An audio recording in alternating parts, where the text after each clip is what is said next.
برائے خوشنودی ظہور امام زمانہ بلند تر صلوات اللہم صلی علی محمد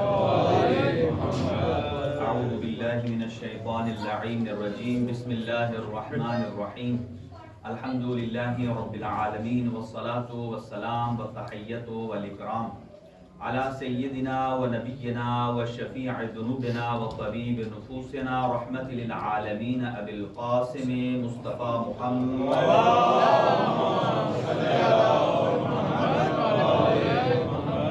وعلى وصيه ووزيره ووارث علمه علم الأولين والآخرين يعصب الدين أمير المؤمنين زوج فاطمة الزهراء والد الحسن والحسين سيد الأوصياء علي بن أبي طالب عليه السلام اللهم صل على محمد وعلى أهل بيته الطيبين الطاهرين المعصومين المنتخبين المنتجبين لا سيما على بقية الله الأعظم روحي وأرواح العالمين لتراب مقدمه الفداء عجل الله تعالى فرجه الشريف وسهل الله تعالى مخرجه الشريف ولعنة الله على أعدائهم أجمعين من يومنا هذا إلى قيام يوم الدين أما بعد فقد قال الله الحكيم في كتابه المتين بسم الله الرحمن الرحيم وكنتم خير أمة أخرجت للناس تأمرون بالمعروف وتنهون عن المنكر وتؤمنون بالله صدق الله العلي العظيم اللهم صل على محمد وعلى محمد چند دعائیہ کلمات سے آغاز گفتگو ہے. خداوند متعال ہم تمام جتنے جملہ احباب مومنین مومنات تشریف فرما ہیں سب کی توفیقات خیر میں اضافہ فرمائے اور اس صف عزا کے صدقے میں ہمارے قلوب کو علوم محمد و آل محمد سے متعارف فرمائے اور مزید منور فرمائے اور ہمیں اپنی زندگیوں میں چینج اور تبدیلی لانے کی توفیق عطا فرمائے. پروردگار بحق محمد و اہل بیت محمد مریض مومنین کو شفاء کامل و عاجل عطا فرما اور خاص طور سے شمیم زیدی صاحب ہیں، برادر مہدی صاحب اور شیخ محمد زامل صاحب ہیں. ایک مومنہ نے درخواست دعا کی ہے اور اسی طریقے سے سید عابد کاظمی صاحب ہیں. ایک اور مومن نے درخواست دعا کی ہے اور ایک مومنہ کی بھی ہے، نام نہ لینے کی درخواست ہے. خداوند عالم ان تمام جملہ مریضوں کو جلد از جلد لباس عافیت میں فرمائے. برادر جعفری صاحب بھی علیل ہیں، اللہ ان کو بھی شفاء نصیب فرمائے. اور آج کے تبرک کا اہتمام ہمارے محترم اور مکرم جناب صغیر غوری صاحب اور سید جابر عباس حمدانی صاحب ان کے اشتراک سے ہے. اور اس طرح برادر محترم اور مکرم ذوالفقار صاحب اور برادر سید خرم شہزاد صاحب، اللہ تعالیٰ کی ذات ان سب برادران کی توفیقات میں اضافہ فرمائے اور ان کے مال و رزق میں بھی برکت عنایت فرمائے اور اس کے صدقے میں پروردگار ان کے گھروں پر اپنی رحمتیں اور برکتیں نازل فرمائے. آفات عرضی و سماوی سے محفوظ اور معمون فرمائے اور جناب صغیر غوری صاحب کی فیملی کے جتنے مرحومین ہیں ان کی فیملی کے مرحومین اور اسی طریقے سے برادر سید جابر عباس حمدانی صاحب، ان کی والدہ اور ان کی ساس اور ان کے سسر جو حال ہی میں انتقال کر گئے ہیں اور جملہ مرحومین ان کے درجات بلند فرمائے. اور اسی طرح برادر خرم شہزاد صاحب اور برادر ذوالفقار صاحب کے مرحومین کے درجات عالی ہیں، متعالی فرمائے اور ان کی قبر میں ان کو ائمہ طاہرین علیہ السلام کی زیارت اور شفاعت نصیب فرمائے. اور ہم سب کو امام زمان عجل اللہ تعالیٰ فرجہ الشریف کے اعوان و انصار میں شمار فرمائے. علم و عمل کی توفیق عنایت فرمائے، امر بالمعروف اور نہی عن المنکر کرنے کی توفیق مرحمت فرمائے اور اپنے زمانے کے امام کے ظہور میں تعجیل کے لیے ایک باواز بلند صلوات مرحمت.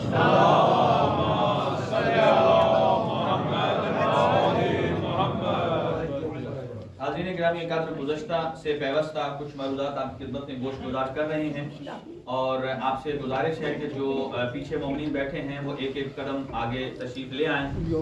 خداوند عالم آپ کے مزید صحت اور تندرستی میں اضافہ فرمائے اور جو تعاون فرما رہے ہیں آگے آنے کے لیے. قرآن کی آیت بھی کہتی ہے تعاونوا علی البر والتقوی، کہ آپ نیکی اور تقوی کے کاموں میں تعاون کریں. یقیناً یہ نیکی ہے کہ آپ بعد میں آنے والوں کو آسانیاں مہیا فرمائیں گے. تو خداوند عالم آپ جتنے حضرات آگے تشریف لائے ہیں ان کی صحت و سلامتی کے لیے ایک باواز بلند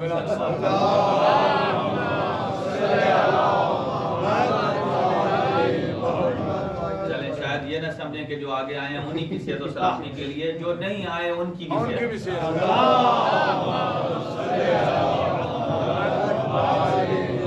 اور جو بالکل پیچھے سے آ کر سب کو کراس کر کے آگے آتے ہیں ان کی بھی صحت و سلامتی۔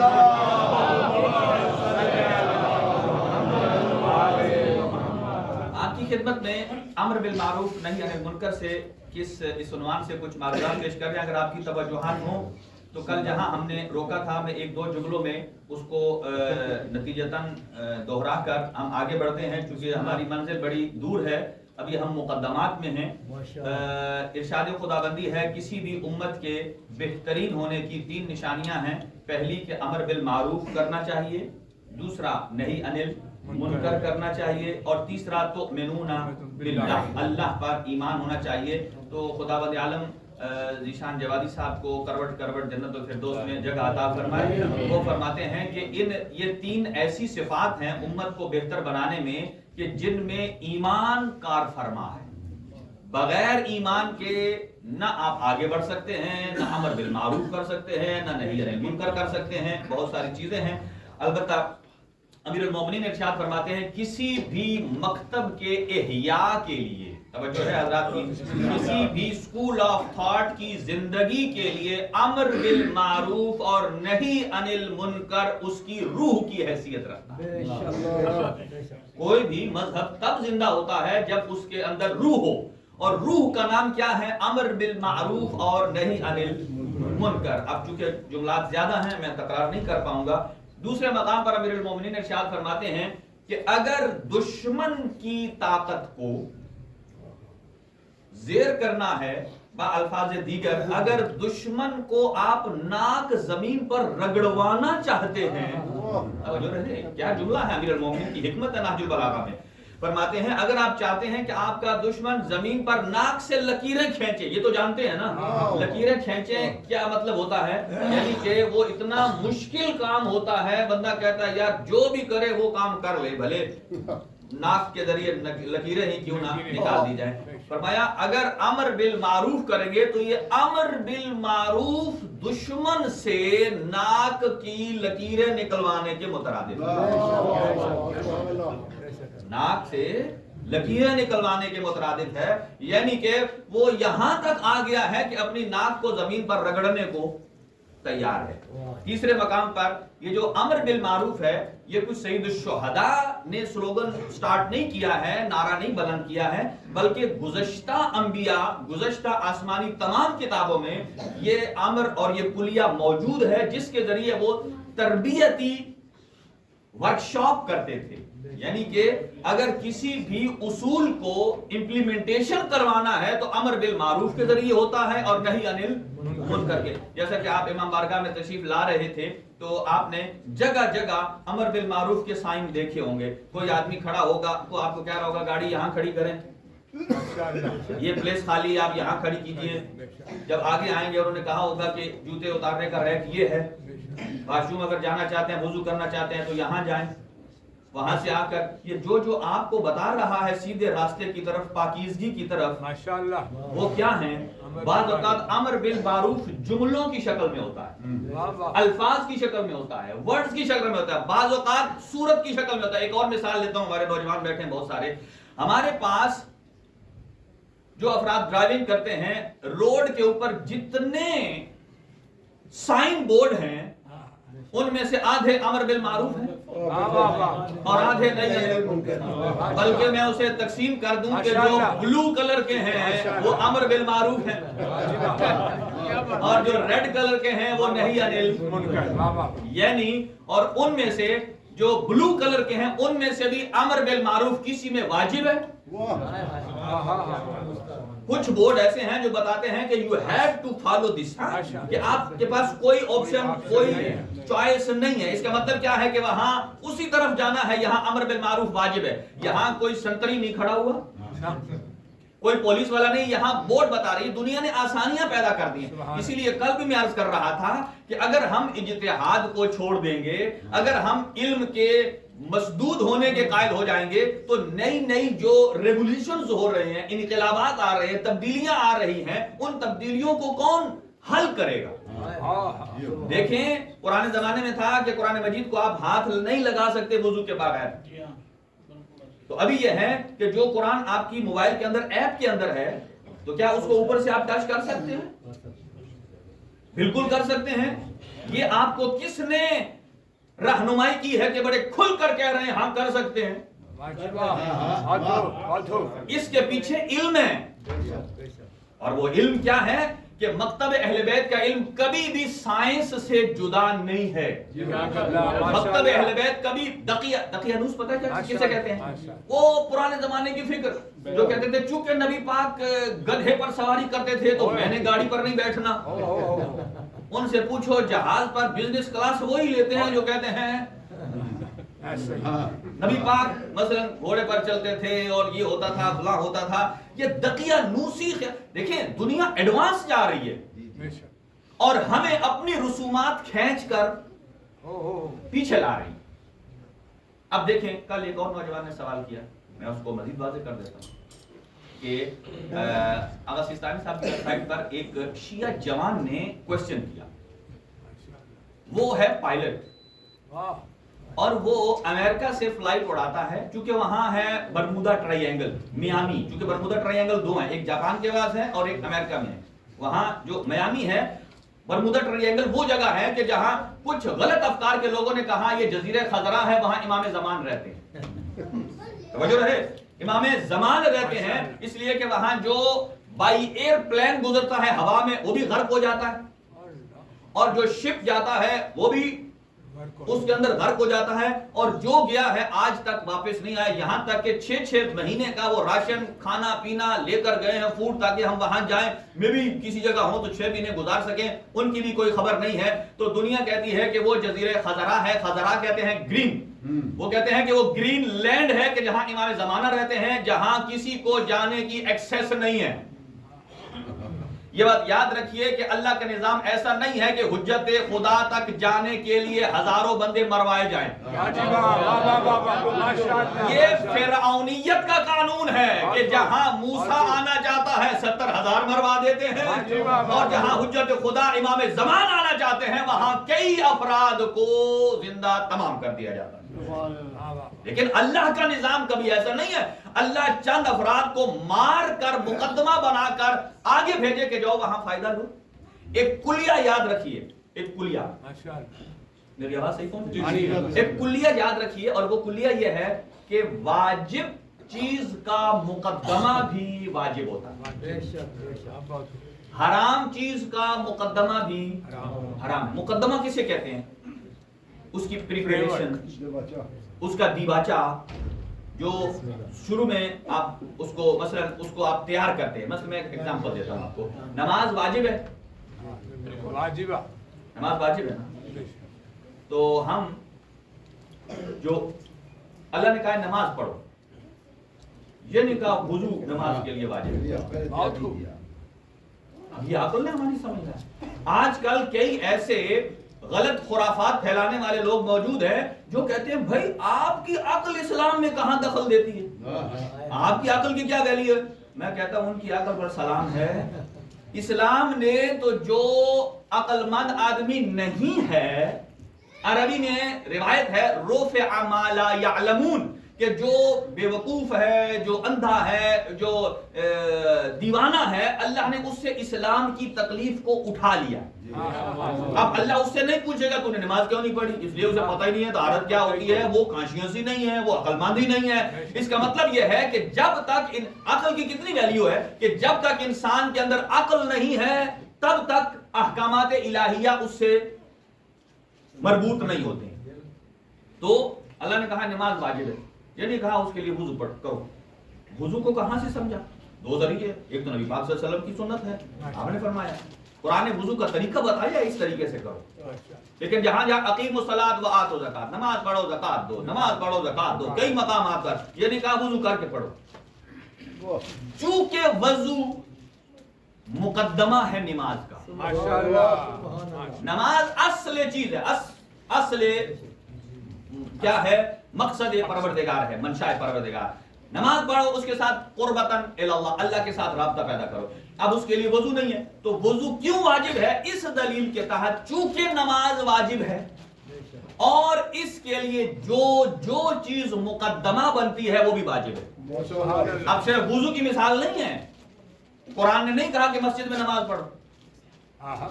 اب وجہ یہ ہے کہ نماز کے لیے شرط ہے کہ جس جگہ نماز پڑھ رہے ہو وہ پاک ہونی چاہیے پہلے. اب اس کا ہم نے کہاں کہا ہے پاک ہونا واجب ہے؟ اس کا وجوب کہاں سے سمجھا؟ اس کا سمجھا نماز سے. چونکہ نماز واجب ہے تو جس جگہ پڑھنی ہے اس کا پاکیزہ ہونا مقدمہ ہے، لہذا مقدمہ بھی واجب ہے. ٹھیک ہے، تمام جب واجب چیز ہے اس کا مقدمہ بھی. اب اس کی اپوزٹ بھی آ جائیے کہ جو چیز حرام ہے اس کا مقدمہ بھی. مثلا ایک آدمی 22 کلومیٹر سے زیادہ سفر کرتا ہے، اس کی نماز کیا ہونی چاہیے؟ قضا، قصر. 22 کلومیٹر سے زیادہ نماز قصر. لیکن یہ اس آدمی کی قصر ہوگی جو جائز سفر کر رہا ہے. جو کیا کر رہا ہے؟ جائز سفر کر رہا ہے. جائز رزق روزی کے لیے جا رہا ہے، مجلس کے لیے جا رہا ہے، کسی مومن کو ایئرپورٹ چھوڑنے جا رہا ہے، لینے جا رہا ہے، فیملی کے ساتھ جا رہا ہے. جائز سفر ہو، جائز حاجت کے لیے ہو تو یہ نماز کیا ہوگی؟ قصر ہوگی. اور اگر جا رہا ہو کسی جگہ چوری کرنے کے لیے، توجہ رہے میری طرف، جا رہا ہو یہاں سے چوری کرنے کے لیے اور وہاں راستے میں کہ نماز کا ٹائم ہو گیا ہے، میں نماز ہی پڑھ لوں، بڑا اچھا چور ہے. ایسے ہی اور بھی بہت سارے چور تھے کہ جو نماز بھی پڑھتے تھے لیکن اسلام سے چوری بھی کرتے تھے. لہذا اس کے سفر میں راستے میں نماز اس کی قصر. پہلی تو بات یہ ہے کہ ایسے چور کو کبھی نماز کی فکر نہیں ہے، کیونکہ نماز چوری بھی کیا ہے؟ کسی کا حق غصب کرنا، اور وہ نماز کیسی ہے کہ جو کسی کا حق غصب کر رہا. لہذا واجب کا مقدمہ بھی واجب. لہذا جزیرہ خضرا سے بات ہو رہی تھی کہ امام زمان اس جزیرہ خضرا میں نہیں ہے. روایات میں کہیں نہیں ہے کہ امام میامی میں ہے، برمودا میں ہے، قطعاً نہیں ہے. امام زمان کے ٹھکانے مخصوص ہیں جو ائمہ نے بتائے ہیں، یا مکہ مکرمہ، یا مدینہ منورہ، یا مسجد سہلہ، یا وہ مقام غیبت جہاں سے آپ غیب ہوئے ہیں، یا مسجد جمکران ہے. یہ وہ جگہیں ہیں یا ائمہ خدا علیہ الصلوۃ والسلام کے مقامات ہیں جہاں پر بہت سارے لوگوں نے امام زمان اجل اللہ تعالیٰ فرجہ شریف کی زیارت کی ہے، دیکھا ہے ان کو، لیکن انہیں اس وقت نہیں پتہ چلتا میں کس سے ملاقات کر رہا ہوں. اس لیے جب امام ظہور فرمائیں گے تو لوگ کہیں گے ان کو تو ہم نے دیکھا ہوا. امام کی عمر مبارک 40 سال لگے گی. لہذا بات دوسری طرف نہ نکل جائے. اس نوجوان نے سوال کیا کہ میں فلائٹ اڑاتا ہوں، چونکہ بیچ میں برمودا آتا ہے تو ہمیں فلائٹ جو رول دیا گیا، روٹ جو جی پی ایس دیا گیا ہے وہ دوسری طرف سے گھوم کے جاتے ہیں تو 2 دفعہ ہمیں راستے میں سن سیٹ نظر آتا ہے. 2 دفعہ سورج غروب ہوتا ہے. چونکہ لمبی سے لمبی پرواز جو ہے وہ یو کے سے آسٹریلیا تک ہے، وہ اس سے کچھ مختصر ہے، تو 2 دفعہ سورج غروب ہوتا ہے. انہوں نے میسج کیا بتائیے کہ میں کتنی دفعہ نماز پڑھوں؟ قرآن کہتا ہے کہ جیسے ہی سورج غروب ہو نماز پڑھو مغرب کی. انہیں تو سورج غروب کتنی دفعہ نظر آیا؟ 2 دفعہ. اب کیا پڑھیں؟ 2 دفعہ. اچھا، اتنا مسئلہ نماز میں نہیں ہے جتنا مسئلہ رمضان میں ہے. جتنا مسئلہ رمضان میں ہے کہ ہم بھائی وہ تو ہم 10 منٹ پہلے 10 منٹ بعد، یہاں تو جناب آدھے گھنٹے 1.5 کے فاصلے سے اسے سن سیٹ نظر آ رہا ہے تو وہ پہلے پر افطار کرے یا دوسرے پر کرے؟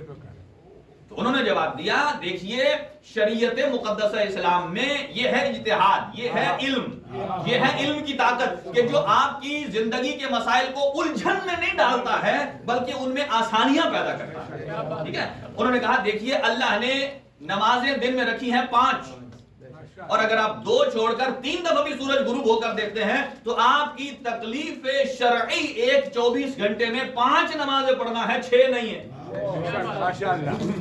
5 نمازیں پڑھنا ہے، 6 نہیں ہے.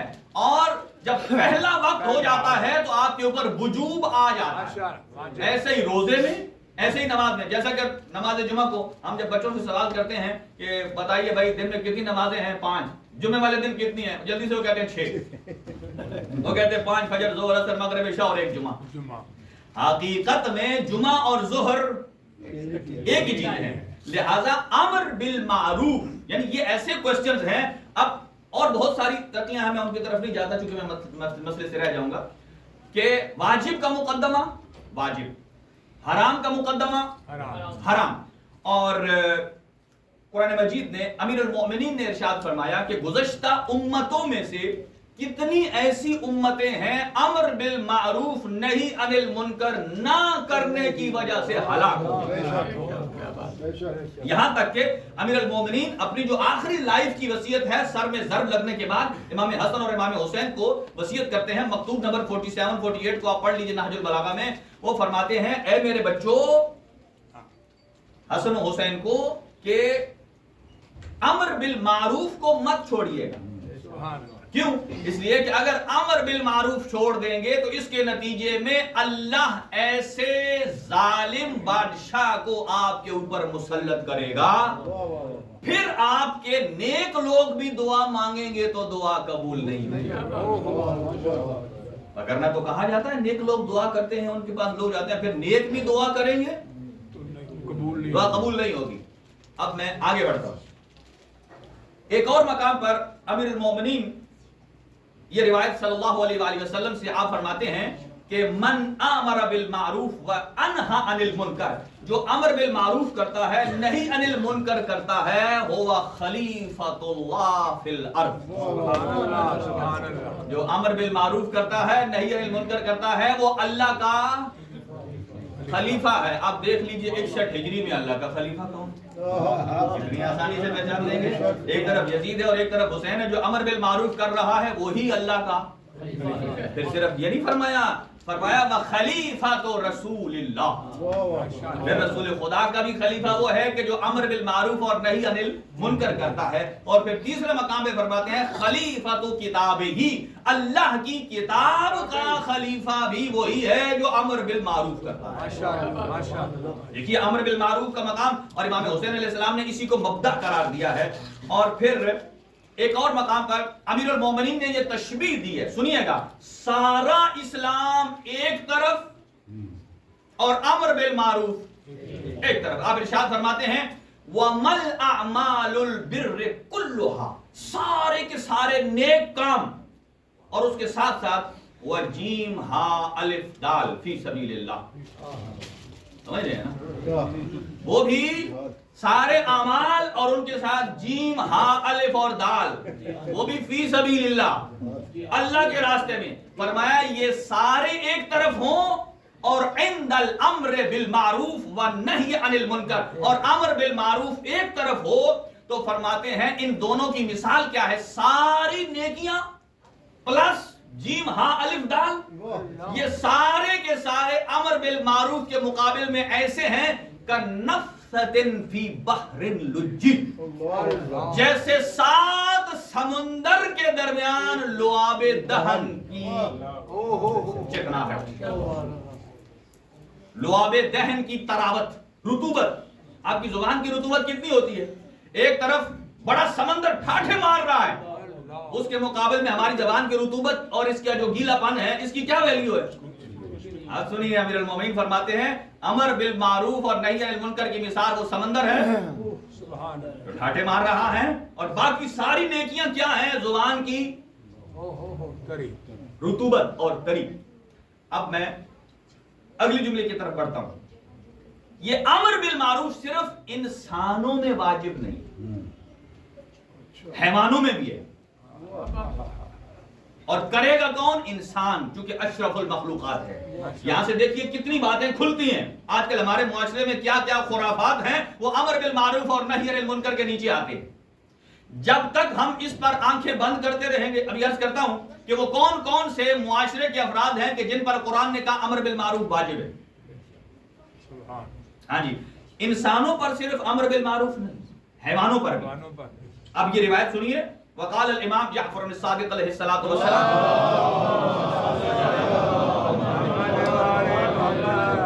گھبرا تو نہیں گئے؟ اگر موضوع بھاری ہے تو ہم لائٹ کر دیتے ہیں. نعرہ تکبیر, نعرہ رسالت.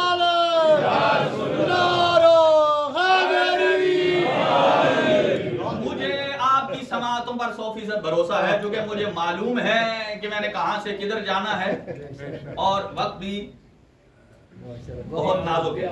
تو انسانوں پر صرف امر بالمعروف نہیں ہے کہ انسان انسانوں سے امر بالمعروف کرے نہی عن المنکر کرے, بلکہ حیوانوں کی نسبت بھی ہے. اب وقت کم ہے, عربی کو چھوڑ دیتا ہوں میں. امام صادق علیہ السلام فرماتے ہیں کہ بنی اسرائیل کا ایک عابد سمجھتے ہیں, اور بنی اسرائیل کا عابد تو یہ سمجھتا تھا کہ اگر کائنات کی کوئی بڑی ہستی ہے تو میں ہی ہوں, عبادت کر کر کے, کیونکہ اس کے اوپر ابلیس کا اثر تھا, جیسے اس کے اندر اکڑ آ گئی تھی.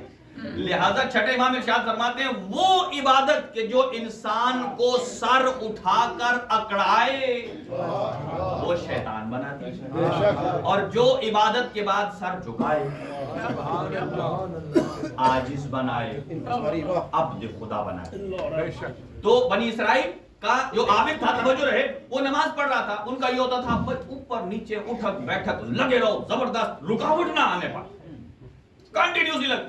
فرماتے ہیں چھٹے امام اس کی نگاہ پڑی تو سامنے دو بچے, انہوں نے ایک مرغے کو پکڑا, مرغا اسے پکڑا, زندہ مرغے کو پکڑ کر ایک ایک کر کے اس کا پر نوچ رہے تھے, ایک ایک کر کے اس کا پر نوچ رہے تھے, اور یہ نماز پڑھتے ہوئے دیکھ رہا تھا, اور اس نے نہی عن المنکر نہیں کیا اور اپنی عبادت کو جاری رکھے رہا, یہاں تک کہ وہ نکالتے رہے زندہ سے اور وہ بلکتا رہا. اس کی نماز جیسے ہی وہ ادھر حیوان مرا, اور ادھر روایت کے جملے ہیں اللہ رب العالمین نے, چھٹے امام فرماتے ہیں, زمین کو حکم دیا, فرمایا ابلعی ھذا العبد, اس بندے کو زمین کھل جائے اور اپنے اندر نگل. کیوں؟ کہا یہ دیکھ رہا تھا ایک حیوان پر ظلم ہو رہا ہے اور یہ اپنی انفرادی عبادت میں مصروف تھا. اس سے ہمیں کیا سمجھ آتا ہے؟ ایک تو بات یہ سمجھ آتی ہے کہ جب بھی آپ نماز پڑھ رہے ہوں, آپ کے گھر میں آپ دیکھیں ایک بچہ کھیل رہا ہے, وہ کسی ایسی جگہ پہنچ گیا نازک کہ جہاں اس کے لیے خطرہ ہے, مثلا بجلی کی ساکٹ ہے, اس میں وہ انگلی ڈالنے لگا ہے, یا کوئی اور بجلی کی چیز آن ہے, یا چولہا ہے, اس کے پاس جا رہے, آپ نماز پڑھ رہے ہیں, تو یہاں آپ اپنی عبادت کو توڑ سکتے ہیں. یہ ہے دو چیزیں کہ جب دو واجب آپس میں ٹکرا جائیں, جب دو واجب آپس میں ٹکرا جائیں, یہاں بھی ایک کلیہ ہے, غور سے سنیے گا. دیکھیں آپ بزنس کرتے ہیں, آپ کے پاس بعض اوقات دو اپرچونٹیز آ جاتی ہیں, ادھر بھی نوکری آ گئی, ادھر بھی نوکری آ گئی. یہ کہتا ہے ادھر بھی تنخواہ 10,000 ہے, ادھر بھی کہتا ہے 10,000 ہے. یہ کہتا ہے پلس گاڑی فیول, یہ کہتا ہے کچھ نہیں. فائدہ دونوں میں فائدہ ہے, لیکن کس میں زیادہ ہے؟ عقل کیا کہتی ہے کس کو چوز کرے؟ عقل کہتی ہے جس میں فائدہ زیادہ ہے اسے چوز کرو. اور اگر اسی طرح آپ کو کسی طرف نقصان ہو رہا ہو, ادھر جائیں تو بھی نقصان, ادھر سے جائیں تو بھی نقصان, تو اب کیا کریں؟ عقل کہتی ہے جب نقصان ہی اٹھانا ہے تو کم ترین نقصان کو اٹھایا جائے, پہلے تو اسے اوائڈ ہو, اگر نہیں ممکن کوئی چارہ نہیں ہے. عقل کہتی ہے جب دونوں طرف نقصان ہے تو کم ترین نقصان کو لیا جائے, جب دونوں طرف فائدہ ہو تو زیادہ فائدہ کو لیا جائے. یہ اسلام کا پرنسپل ہے. دیکھیں ایک طرف آپ نماز پڑھ رہے ہیں, دوسری طرف آپ دیکھ رہے ہیں کہ ایک بچہ ڈوب رہا ہے, ایک بچہ کرٹیکل کیفیت میں ہے. اب یہاں عقل انسانی کیا کہتی ہے؟ آپ نے نماز ظہر شروع ہوئی تھی, اب آخر میں رہتے بھی 10 منٹ ہیں, اسی ٹائم ہم مصلی پر جاتے ہیں اور ادھر سے یہ قضیہ ہو جاتا ہے. اب ہم کہتے ہیں اگر میں نے نماز چھوڑ دی تو میری نماز قضا ہو جائے گی, اللہ تعالیٰ خفا ہوں گے, اور اگر بچے کو نہیں بچاتا تو جان ضائع ہو جائے گی. تو عقل کہتی ہے یہاں اس موقع پر اللہ بھی عقل کے مطابق اس پر حساب و کتاب کرے گا. اگر یہ نماز کو اس سچویشن میں توڑ کر بچے کو بچاتا ہے تو اللہ تعالیٰ کی ذات اس کا ثواب دے گی اور اس نہ پڑھنے کا گناہ نہیں ہوگا. نہیں پڑھنے کا گناہ, اس کا مطلب یہ نہیں ہے کہ اس نے قضا نہیں کرنی, قضا کرنی ہے, لیکن چونکہ یہ لمٹ ایسی تھی, ٹائمنگ ایسی تھی کہ اس میں سڈنلی یہ کیس ہو گیا ہے. اب عقل انسانی کہتی ہے اب دیکھیں جزا و سزا اللہ دے رہا ہے, کس پر دے رہا ہے؟ عقل انسانی پر دے رہا ہے. اب دیکھیے امر بالمعروف صرف انسانوں کے ساتھ نہیں ہے، حیوانوں کے ساتھ بھی ہے۔ اب مجھے بتائیں ہمارے معاشرے میں جہاں کتوں کو لڑایا جاتا ہے، جہاں مرغے لڑائے جاتے ہیں، جہاں حیوانوں کو لڑایا جاتا ہے، بٹیر لڑائے جاتے ہیں مقابلے پہ، ایک تو یہاں ازلام ہے، ایک تو یہاں جوا ہے اس حوالے سے حرام ہے، اور دوسرا ان کو نہی عن المنکر کرانا چاہیے۔ یہ برائی ہے، یہ حیوانوں کے ساتھ کیا ظلم ہو رہا ہے۔ آپ اپنی تسلی کے لیے ایک حیوان کو نقصان پر دے رہے ہیں۔ اب سنیے، کیونکہ آج مقدمتاً پھر اتنا ہی عرض کر سکیں گے کہ وہ افراد معاشرے کے کہ جن کے اوپر امر بالمعروف واجب ہے، کون کون سے؟ سب سے پہلے انبیاء۔ انبیاء نے اپنا وظیفہ انجام دیا۔ ہمارے ساتھ خوش قسمتی ہے، قائد صاحب تشریف فرما ہیں۔ خداوند عالم ارشاد فرماتا ہے الذين يتبعون الرسول النبي الأمي الذي يجدونه مكتوبا عندهم في التوراة والإنجيل، کہ وہ لوگ کہ جنہوں نے نبی معظم کا اتباع کیا، جن کا نام انہوں نے تورات میں بھی پایا، انجیل میں بھی پایا، ان کا کام کیا تھا، صفت کیا ہے؟ یأمرون بالمعروف وینہون عن المنکر، کہ وہ امر بالمعروف کرتے ہیں اور نہی عن المنکر کرتے ہیں۔ اور پھر اگلی بات یحلل لهم الطیبات ویحرم علیہم الخبائث، کہ وہ حلال چیزوں کو ان کے اوپر جائز قرار دیتے ہیں اور حرام چیزوں کو ان سے بچاتے ہیں۔ تو گویا پہلا فریضہ انبیاء پر کیا تھا کہ امر بالمعروف واجب ہے۔ اب دوسرا سنیے، امام حسین علیہ السلام، اس کی مثالیں بہت ہیں، وہ بات میں عرض کروں گا، اور امام حسین، امام زین العابدین جناب زینب کبریٰ نے جو دشمن کے دربار میں امر بالمعروف کیا ہے، وہ اپنی مثال آپ ہے۔ آگے عرض کرتا ہوں، علماء اور دانشور جن کے بارے میں قرآن مجید ارشاد فرماتا ہے لولا ینہاہم الربانیون، کہ جب ربانیون اور الاحبار، ان کے علماء، ربانیون، عالم، قرآن فرماتا ہے کہ وہ کس لیے ان قولہم العصم واکلہم السحت، وہ ان کو حرام کھانے اور حرام باتوں سے کیوں نہیں روکتے؟ قرآن یہ کہتا ہے وہ انہیں حرام کھانے اور حرام باتوں سے کیوں نہیں روکتے؟ میں ایک ایک دلیل پیش کر رہا ہوں، قرآن مجید کی آیت ہے۔ تو گویا علماء پر بھی امر بالمعروف نہی عن المنکر واجب ہے۔ اور اس کے بعد طبقہ آتا ہے حکومت کے ذمہ دار۔ یہاں بھی ایک کنفیوژن ہے، کئی لوگ کہتے ہیں کہ حکومت اسلامی صرف صاحب العصر والزمان کے زمانے میں آئے گی، اس سے پہلے جہاں بھی حکومت اسلامی ہے وہ غلط ہے۔ یہ میں نوجوانوں کو بتا رہا ہوں، یعنی آپ تک انفارم کر رہا ہوں، انفارمیشن دے رہا ہوں کہ کئی لوگ کہتے ہیں حکومت اسلامی جہاں ایک ہی حکومت ہے مکتب تشیع کی، کہاں وہ غلط ہے، سراسر غلط ہے۔ اور قرآن مجید کیا فرماتا ہے کہ قرآن مجید فرماتا ہے کہ امر بالمعروف حکومت کے ذمہ داران پر واجب ہے، اور قرآن فرماتا ہے الذین ان مکناہم فی الارض، وہ لوگ کہ جنہیں ہم زمین میں حکومت عطا کرتے ہیں، ان کی ذمہ داری کیا ہے؟ اقاموا الصلاۃ، نماز کو قائم کریں، وآتوا الزکات، اور زکات ادا کریں، اور پھر فرمایا امر بالمعروف وانہی عن المنکر، وہ امر بالمعروف کرے اور نہی عن المنکر کرے۔ اب امام علی علیہ السلام ارشاد فرماتے ہیں، توجہ، ان قوام الشریعت، امام علی علیہ السلام فرماتے ہیں کہ شریعت کا جو ٹھہراؤ ہے، قوام کہتے ہیں استحکام، مضبوطی، یہ جو بلڈنگ ہے اس کی مضبوطی کس پر ہے؟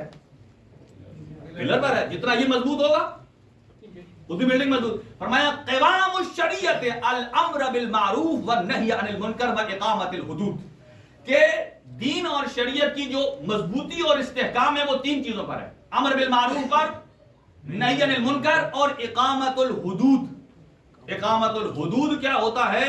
اگر کوئی گناہ کرے اس کے اوپر اس کی حد جاری کی جائے۔ اللہ اکبر۔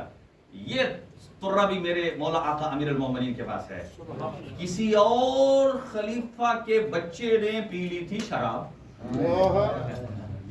جب وہ پکڑے گئے ان کو لائے محاکمے میں، تو نتیجہ یہ نکلا کہ چونکہ ثابت ہو گئی ہے ان کے اوپر کوڑے لگائے جائے، سزا ہو۔ تو جب سزا دینے والا آیا تو یہ تو آنکھیں نکال کے کہنے لگے تو مجھے کیوں دے رہا ہے, تو بھی تو ساتھی تھا ہمارا, تم نے بھی تو پی ہوئی ہے. تو انہوں نے پھر اپنے والد سے کہا کہ مجھے وہ حد جاری کرے جس نے کبھی شراب کو نہ پیا, جس نے کبھی شراب نہ پی ہو, لہذا آئے دروازہ امیر المومنین پر. اس کا مطلب یہ ہے ذات علی وہ ہے کہ جس نے نہ کبھی شراب پی ہے اور نہ اپنے ماننے والوں کو پینے کی اجازت دی. یہ ذات علی ہے. اچھا دیکھیں, میں اس طرف لے کر جاؤں گا, میں چونکہ علمی مطلب کی طرف ہوں. دیکھیں امر بالمعروف کی بھی بہت ساری شرائط ہیں, اس کے لیے حوصلہ چاہیے, توجہ رہے. پہلے علم چاہیے, کس چیز کا امر بالمعروف کر رہا ہوں.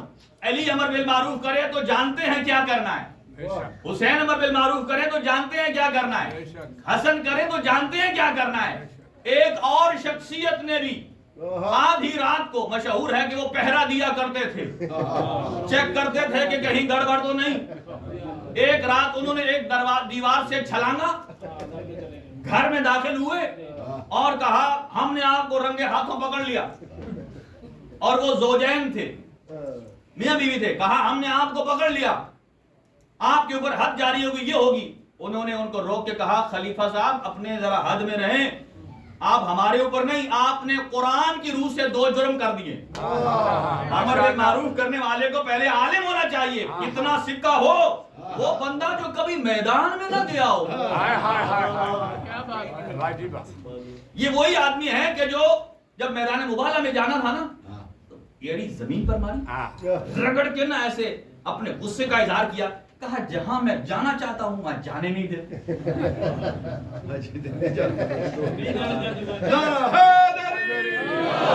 جہاں میں جانا چاہتا ہوں وہاں لے کے نہیں جاتے, اور جہاں نہیں جانا چاہتا, تبوک میں نے کہا تھا کہ میری زوجہ علیل ہے, کہا جائیے. انہیں سمجھ نہیں تھا کہ مباہلہ میں جانے کے لیے سبحان اللہ ماشاءاللہ شرائط بڑی سخت ہیں. اچھا دوسری طرف آئیے, انہوں نے کہا آپ نے قرآن کی روح سے 2 کام غلط کر دیا, آپ کو تو حق ہی نہیں امر بالمعروف کا. قرآن کہتا ہے جب کسی کے گھر میں داخل ہو پہلے دروازے کو نوک کریں. آپ دروازے سے تو آئے ہی نہیں ہیں, آپ آئے ہی دیوار سے ہیں. اب سمجھیے نبی نے کیا فرمایا, انا مدینۃ العلم وعلی بابھا, میں علم کا شہر, علی اس کا دروازہ. اسی روایت کی بہت ساری روایتیں بنی ہیں, میں علم کا شہر فلان چھت ہے, میں علم کا شہر فلان دیوار ہے, میں علم فلان پرنالہ ہے. اس کا مطلب یہ ہے کہ نبی نے فرمایا میں علم کا شہر اور علی اس کا دروازہ ہے, ہم ہیں دروازے والے. قرآن اجازت دیتا ہے جب بھی کہیں داخل ہوں دروازے سے. اور انہوں نے کہا آپ تو دروازے سے آئے, آپ کا ایک جرم آپ نے دروازہ کھٹکھٹانا, ایک دیوار سے آئے. قرآن کہتا ہے لہذا آپ پر حد ہونی چاہیے. دوسرا قرآن کہتا ہے تجسس حرام ہے. تجسس, کسی کے بارے میں غلط رائے قائم کرنا, سوء ظن کرنا.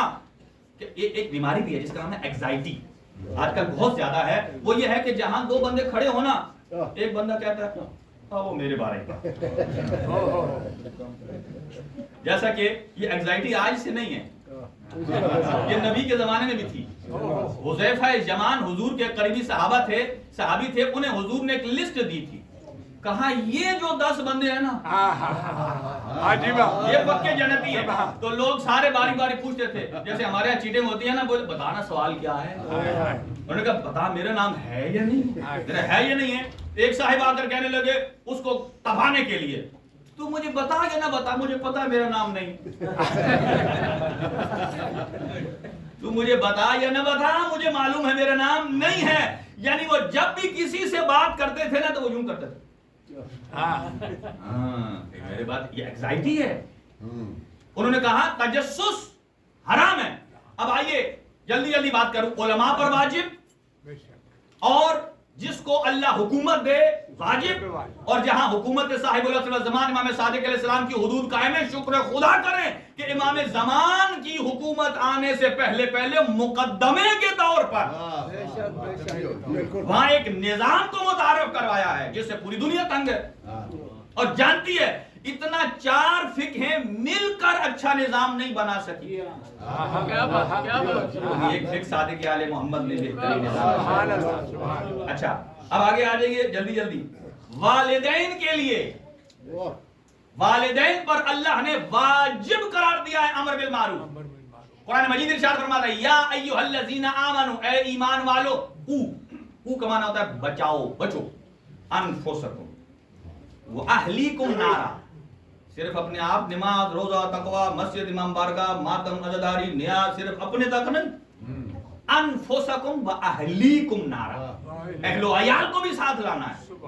اور پھر فرمایا کہ ان کو بچاؤ کس آگ سے؟ وقودھا الناس والحجارہ، اس آگ سے بچاؤ جس کا ایندھن انسان بھی ہے اور آگ بھی ہے، پتھر بھی ہے. لہذا والدین پر واجب ہے امر بالمعروف. میں جلدی جلدی کلوزنگ کی طرف ہوں. اور آخری، معاشرے کے سرکردہ افراد، وہ افراد کے جو با اثر ہیں، وہ افراد کے جو حیثیت رکھتے ہیں، وہ افراد جو پرانے ہیں، وہ افراد کے جن کا تجربہ زیادہ ہے. امام صادق علیہ السلام نے اپنے کچھ احباب کو خط لکھا اور ان کو یہ کہا کہ 2 قسم کے، یعنی جو جاہل اور نا تجربہ کار افراد ہیں، ان کے بارے میں نصیحت فرمائی کہ جو معاشرے میں بڑے افراد ہیں، فرمایا ان کو جاہلوں کے مقابل میں ان کی نسبت اپنے دلوں کو نرم کرو، محبت پیدا کرو، تاکہ نتیجہ یہ ہو کہ وہ آپ کے قریب آئیں. اس لیے روایات میں کہا گیا ہے کہ برے سے کبھی نفرت نہ کریں، برائی سے کریں. ہمارے ہاں یہ ہوتا ہے کہ ہم ایک بندے میں برائی دیکھتے ہیں، ہم کہتے ہیں یہ پکا قیامت تک تو اب اس پر لکیر ہے. اگر وہی بندہ کل ٹھیک ہو جائے اچھا ہونا چاہیے، اگر وہ برائی الگ کر دے. اور اس کے بعد فرمایا وہ افراد کے جو نا تجربہ کار ہیں، نا تجربہ کار افراد کو ان کی رہنمائی کرو. یہ معاشرے کے 5 افراد ہیں جن کے اوپر امر بالمعروف نہی عن المنکر واجب ہے. اب باقی امور باقی ہیں لیکن ان کی گنجائش نہیں ہے. 2 آیتیں سن لیجیے. بسم اللہ. ایک یہ اور اس کے ایک اپوزٹ.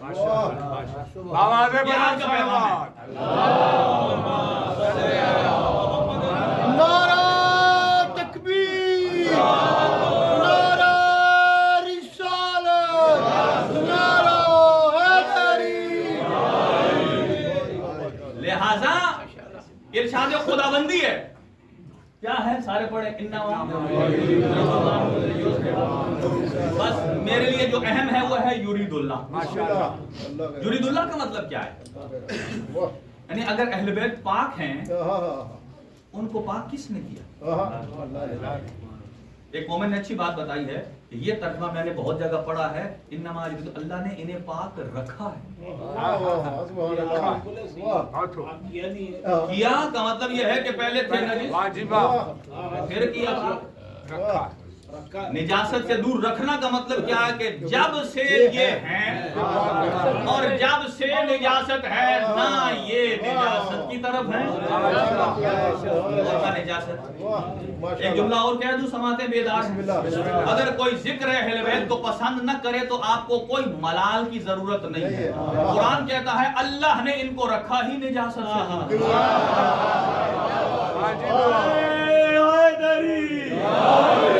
جو اہل بیت کے ذکر سے دور ہے، اس کا مطلب یہ ہے اہل بیت سے طہارت تو دور ہے ہی نہیں، اور جو دور ہے وہ اپنی نجاست کا ثبوت دے رہا ہے اور دور ہوتا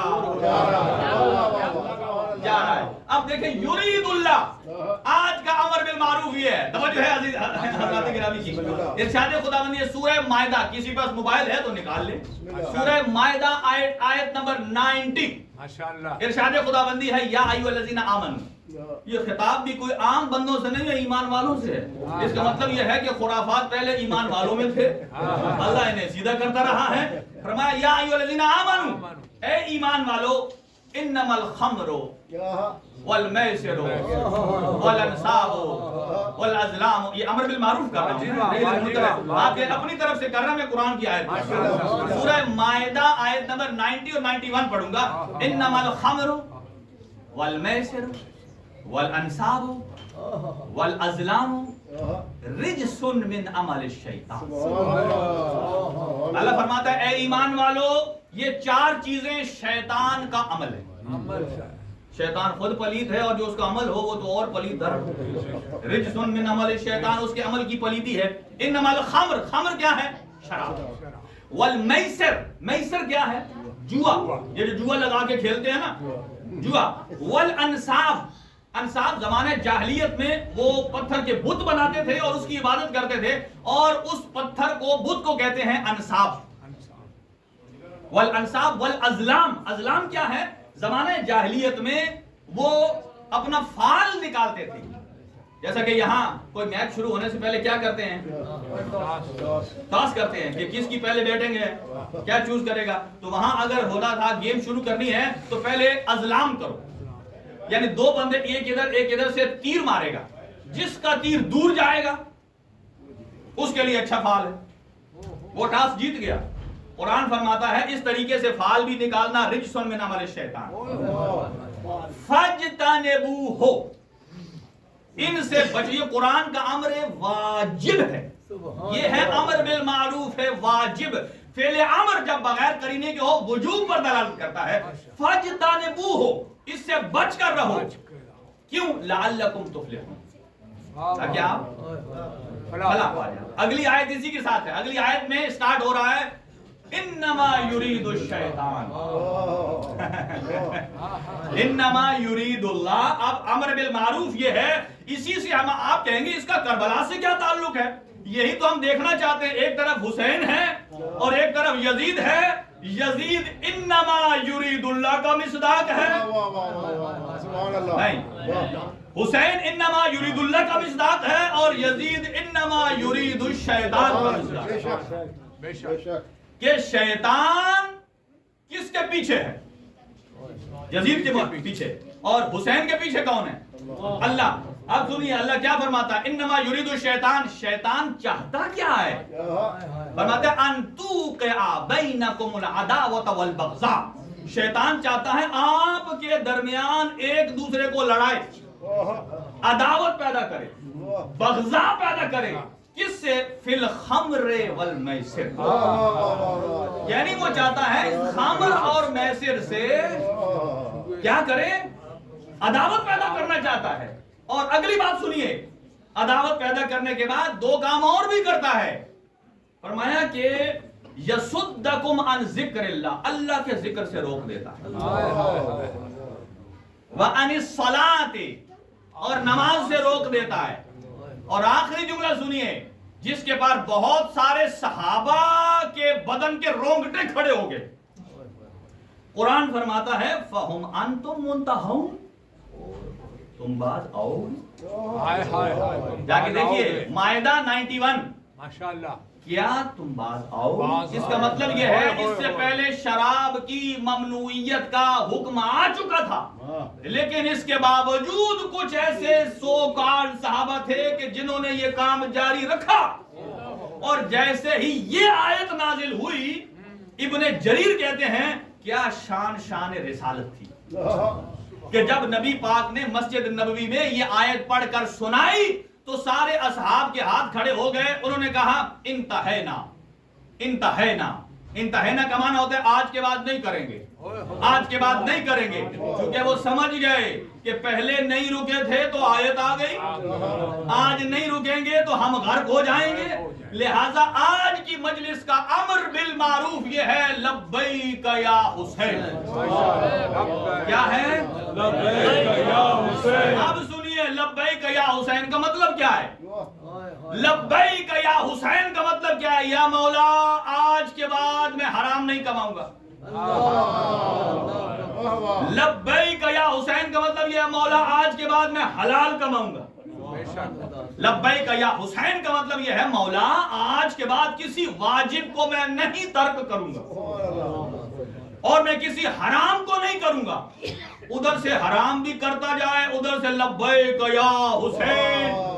یہ ان کا کوئی تناسب نہیں ہے. دیکھیں ایک طرف آدمی کہے لبیک یا حسین اور ادھر سے جو کام یزید نے کیا ہے وہ ہم کر رہے ہیں. یزید کو امام حسین نے کیا تعریف کر کے بتایا؟ یہ تعریف نہیں، مذمت ہے. هو الرجل فاسد شارب الخمر. وہ جو شارب الخمر ہے، اچھا جو پیتا ہے، کیا اس کا مزید کوئی نظام نہیں ہوگا؟ وہ ان کو بھی سپورٹ کرتا ہوگا جو جہاں سے لاتے ہیں تاکہ اعلیٰ کوالٹی کا مال لا کر مجھے دے. تو جو وہ کر رہا ہے وہ کام اگر کسی معاشرے میں ہو تو لبیک. دیکھیں یہ مجالس اس لیے نہیں ہے کہ ہم گھر سے آئیں اور چلے جائیں. آنے جانے کا نام مجلس نہیں ہے. کالا لباس تبدیل کرنے کا نام مجلس نہیں ہے. مجلس نام ہے اپنے نظام زندگی کو تبدیل کرنا. مجلس نام ہے جب ہم لبیک یا حسین کہیں تو ہمیں یہی ہے لبیک یا حسین. لیکن لبیک یا حسین ایک لفظ ہے، اگر ہم اس پر عمل نہیں کر رہے تو ہم امام حسین کے ساتھ بھی فراڈ کر رہے ہیں، امام حسین کے ساتھ بھی جھوٹ بول رہے ہیں. اگر ہمیں والد کوئی کہیں آپ یہ بیٹا کام کر دو، کیا ٹھیک ہے بابا، بڑے میٹھے انداز سے کہوں ٹھیک ہے لیکن کروں نہیں، بابا کو تکلیف ہوگی. لہذا میرے عزیزو یہ مجالس تبدیلی کی مجالس ہیں. یہ مجالس سید الشہداء کے قریب ہونے کی مجالس ہیں، امر بالمعروف کی مجالس ہیں. دیکھیں اگر بندہ یہ کوئی نہ کہے کہ میں بڑے جلدی اتنا جلدی میں تبدیل نہیں ہو سکتا، نہیں، آپ غرض سے کوئی بڑے ایک رات میں ذرا دروازے حسین پر آ کر یہ جملہ تو بولو جو حر نے کہا. حر نے کیا کہا؟ حلی من توبہ، آقا کیا میرے لیے توبہ. دیکھیں ہمارا جرم حضرت حر کے جرم سے زیادہ نہیں ہے. ہم نے کوئی فرزند پیغمبر کا راستہ نہیں روکا، ہم نے کوئی زہرا جائیوں کا راستہ نہیں روکا. وقت تمام ہو گیا ہے.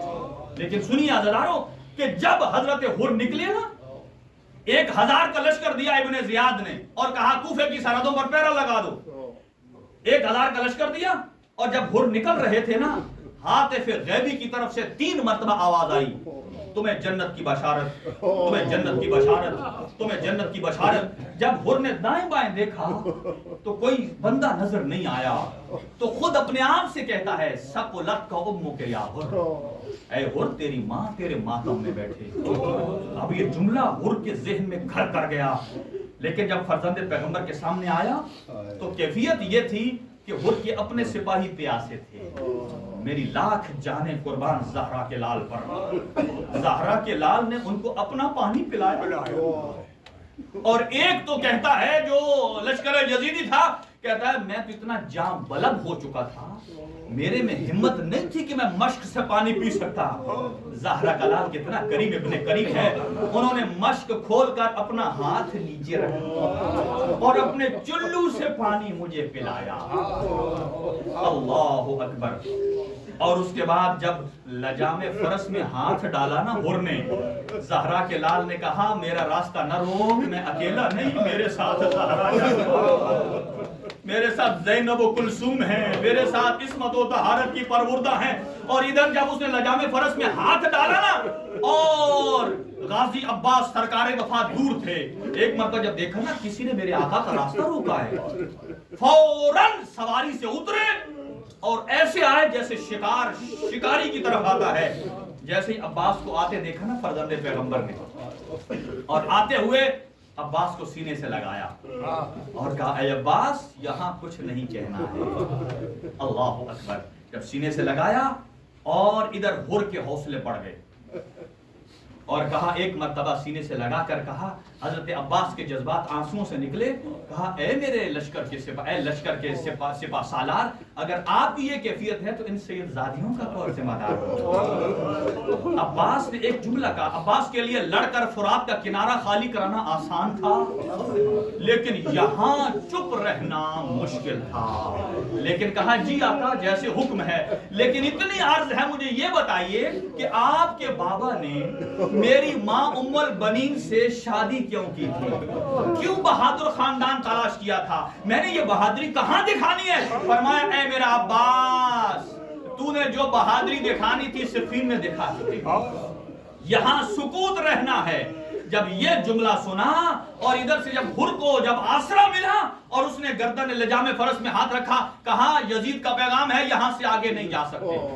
فرزند پیغمبر نے جملہ کہا سکلت کا امک یا حر، تیری ماں تیرے ماتم میں بیٹھے. جملہ سنیے گا، اگرچہ دشمن تھا، فوج یزیدی میں سے تھا، لیکن کہتا ہے اے زہرا کے لال، اپنے 1000 کے لشکر کو دیکھ کر کہتا ہے آپ نے اتنے لوگوں میں میری ماں کے ساتھ مجھے پکارا. کہا اگر آپ کی جگہ کوئی اور ہوتا میں ایسے ہی پکارتا، لیکن آپ کی ماں کا نام زہرا ہے جس کو بغیر وضو کے ہم ہاتھ بھی نہیں لگا سکتے ہیں. جب یہ جملہ کہا نا، ایک مرتبہ خیام کی طرف پلٹ کے کہا یہ جہنمی نہیں ہے، اس نے میری ماں زہرا کا حیا کیا، یہ جنتی ہے. لہذا میرے جتنے دوست اہل سنت آئے بیٹھے ہیں ان سے ایک گزارش ہے، اتنا اپنے ذہن کے کسی گوشے میں رکھ لو کہ زہرا سچی ہے. اور اس کا پتہ آپ کو قبر کی پہلی رات چلے گا کہ حر کو کتنے جلدی پتہ چل گیا کہ جب 10ویں کی صبح ہوتی ہے. ایک مرتبہ جب سارے اسلحہ تیز کر رہے تھے اور عمر سعد کے پاس گئے اور کہا مجھے یہ بتا، کیا تو نے جنگ کا فیصلہ کر لیا یا صرف بیعت کے لیے پریشر دیا جا رہا ہے؟ اس نے کہا اب سب کچھ تمام ہے، جنگ کے لیے آمادہ. کہا تو اپنے بادشاہ کے حوالے اور میں حسین کے حوالے. اپنے غلام سے کہا میری آنکھوں پر پٹی باندھو.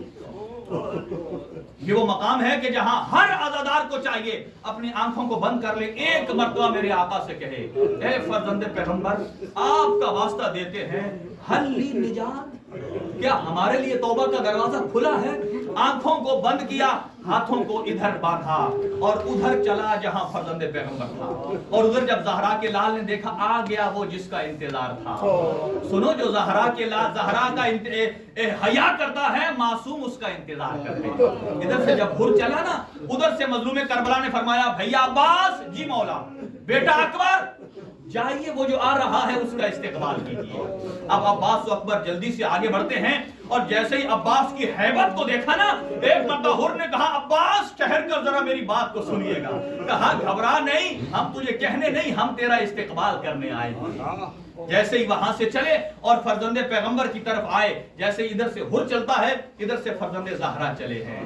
حر کے قدم آگے بڑھے، ان شہزادوں نے کہا حر ذرا آہستہ چل. کہا دیکھ نہیں رہے وہ جسے نبی شانوں پر سوار کر مدینے میں چلاتے تھے، وہ میرے استقبال کے لیے آ رہے ہیں. 3 دفعہ راستے میں گرتا ہے، 4تھی دفعہ قدموں میں سید الشہداء کے گرتا ہے اور ایک جملہ کہتا ہے اے فرزند پیغمبر مجھ سے بڑا مجرم کوئی نہیں ہے، آپ سے بڑا کریم کوئی نہیں ہے، کیا میرے لیے کوئی مغفرت کا دروازہ کھلا ہے؟ حضرت نے فرمایا تو اب مانگ رہا ہے، میں نے تو تجھے تب معاف کر دیا جب تو نے میری ماں زہرا کا حیا اور احترام کیا. اجرکم علی اللہ. ادرارو کہتا ہے آقا اگر یہ ہے تو پھر ایک اور میری عرض سنیے، میری ایک مہربانی ہے. کہا جی کھول کے بول، اس لیے کہ اب تو یزیدی نہیں رہا، اب تو حسینی ہو گیا ہے. کہنے لگا آقا مجھے یہ بتائیے، جب میں نے آپ کا راستہ روکا تھا تو وہ بی بی مستور کون تھی جو خیام کے اندر سے جس نے بہن کیا تھا؟ کہا وجہ کیا ہے؟ کہا آج 7ویں رات ہے، اس بی بی کے بہن مجھے سونے نہیں دیتے، جب بھی میں آنکھ بند کرتا ہوں اس بی بی کے بہن میرے ذہن میں آتے ہیں. کہا کیوں؟ کہا وہ میری ماں جائی زہرا زینب کبرا تھی. کہا جائیے میری آقا زادی سے مجھے معافی لے دیجئے. کہا کیا بہن آتے ہیں؟ کہا بس جب میں آنکھ بند کرتا ہوں بی بی نے بیان کیا تھا نانا آپ کے دشمنوں نے آپ کی بیٹیوں کا جنگل میں راستہ روک لیا. اے میری ماں آپ کے بیٹے کا راستہ روک لیا گیا ہے. اجرکم اللہ. ایک جملہ سنیے اور کہا اچھا میں جاتا ہوں. گئے دختر پیغمبر کے پاس، علی کی بیٹیوں سے کہا وہ میرے سے معافی مانگنے آیا ہے، میں نے معاف کر دیا ہے لیکن مطمئن نہیں ہو رہا ہے. کہتا ہے علی کی بیٹیوں سے معافی چاہیے. علی کی بیٹیوں نے کہا حسین جائیے اسے کہیے علی کی بیٹیاں تجھے سلام کرتے ہیں. جب یہاں آئے علامہ ازہر نسل زیادی فرمایا کرتے تھے. اس کے بعد زینب نے کہا اپنے بچے اون و محمد کو بلایا, آؤ اور وہاں چلے جاؤ جہاں عباس و اکبر و آپ کے چچا ماموں کھڑے ہیں نا, وہاں جو بندہ کھڑا ہے جب وہ پوچھے آپ کون ہو تو انہیں ماموں کہہ کر پکارنا. ہماری ماں آپ کو سلام کہتی ہے.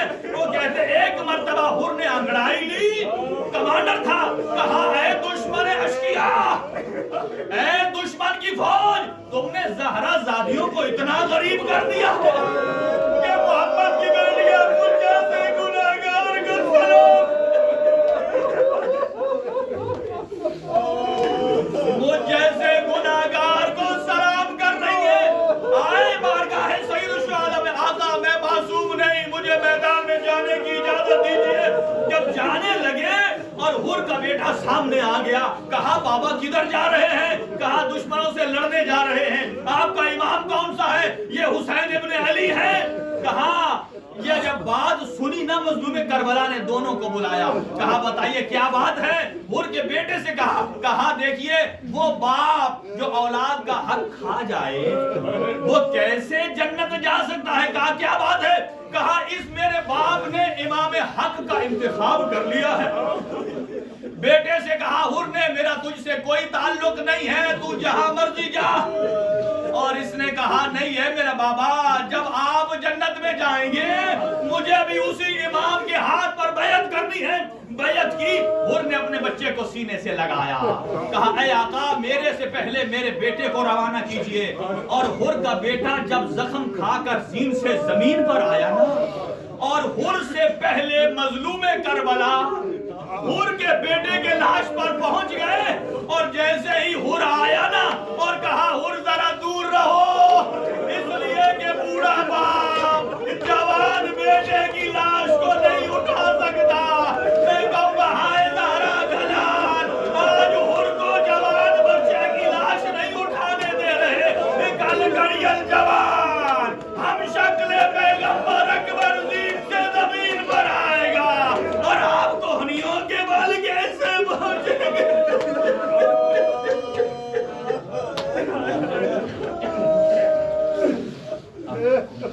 ماتم حسین.